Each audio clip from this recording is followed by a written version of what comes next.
What's up everyone? We're going to do a quick guide about how to get started with fishing in the Elder Scrolls Online. This guide is meant for the new player who either doesn't know about fishing at all, or maybe the player who hasn't taken the time to get into fishing because they've been too busy destroying monsters or whatever. So the first thing you'll wonder about is a fishing pole. In ESO there is no actual fishing pole that you'll need to collect or equip. And there isn't a fishing skill line that you'll need to place any points into or anything like that. Rather, the fishing activity is more related to the provisioning skill line, so you'll be able to use the fish you catch in cooking, and the pole sort of just materializes into the universe when you call upon it. So the only thing you'll need to get started is some bait.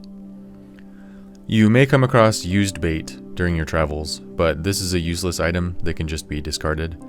You'll loot this item when you use the incorrect type of bait on any given fishing hole. So the general way that it works is that there are different types of bait that correspond to different types of fishing holes. There also exists the simple bait item, which can be purchased from vendors, but this type of bait isn't ideal and tends to make the whole process much slower and tiresome, so going for the good stuff would be the way to go. For rivers, we will want to use insect parts or shad. Insect parts can be farmed by running around and looting insects like torchbugs, dragonflies, butterflies, and lunar moths. It can also be purchased from guild traders. On the other hand, you'll come across shad during your fishing trips to lakes. Within rivers we catch salmon, river betty, and fish roe, along with wet gunny sacks, which are basically a small treasure chest that can also be looted from all of the other types of fishing holes. You'll find that rivers tend to be thinner bodies of water that flow and are oftentimes connected to larger bodies of water, and locating them on your map should be easy enough. When we fish in lakes, we'll be using guts or minnows.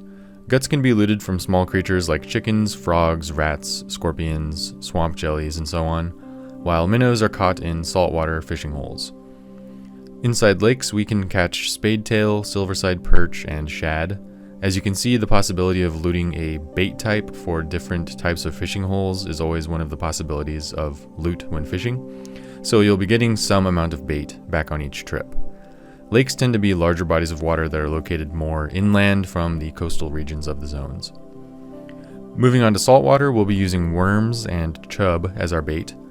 Worms can be looted from defeating zombies, such as those found in places like the beaches of Sentinel in the Alakir Desert, among many other places in the game, and can also be acquired as a secondary piece of loot when harvesting plants. Chub is looted from foul water fishing spots, and when we're fishing in saltwater, we will be catching dewfish, longfin, and minnows. Saltwater holes can be found in most coastal areas if you simply run around the coastline. Foul fishing holes will use the crawlers or fish roe bait types, of which crawlers can be looted from zombies, spiders, centipedes, and scribs, as well as appearing as secondary loot when harvesting plants. And as mentioned before, fish roe is lootable from river fishing holes. Within foul fishing spots, we'll be looting slaughterfish, trod, and chub. Foul water is the most difficult to spot by looking at a map, but is oftentimes characterized by toxic-looking waters like sulfur pools and swampy regions. Once you're all baited up and ready to start fishing, you'll simply locate a fishing hole in a body of water. These are small animated sections that look like a school of fish splashing around. Once you're close enough, you'll notice that you can hold the E button to select a type of bait. Once the correct one is chosen on the wheel, you can look at the fishing hole once again and press E to cast your line. After a short wait, usually around 20 seconds, a fish will tug on your line, and you'll have a few seconds to press E again to reel in your catch. If you miss the window of opportunity, the line will snap and your bait will be consumed, so be sure to pay attention to your character's animation, as they will noticeably be pulling on their rod.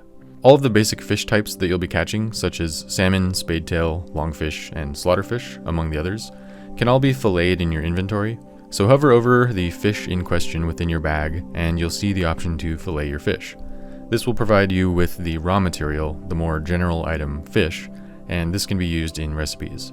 On more rare occasions, you'll receive a rare item called Perfect Roe when filleting your fish, and this can be used to craft some of the higher tier provisioning recipes like Sidric Ambrosia and Smoked Bear Haunch. Alternatively, they can be sold for a lot of gold, 77,000 gold on average if you're on the PCNA server at the time of recording this.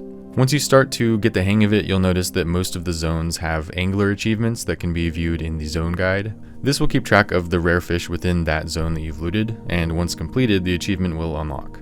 And once this achievement has been completed in all of the main zones, you'll get the Master Angler achievement, which I'm personally working on a little bit at a time each week with my Wednesday fishing videos. No reason to rush things though, take your time and enjoy the scenery that the game has to offer while you're working at it. Another quick tip for fishing would be to eat the Arteum pickled fish bowl. This is just a consumable food item that you can either craft yourself or purchase from a guild trader. As you can see on my screen, it increases your chance of catching higher quality fish, akin to fishing with another player, which can be stacked with other similar bonuses.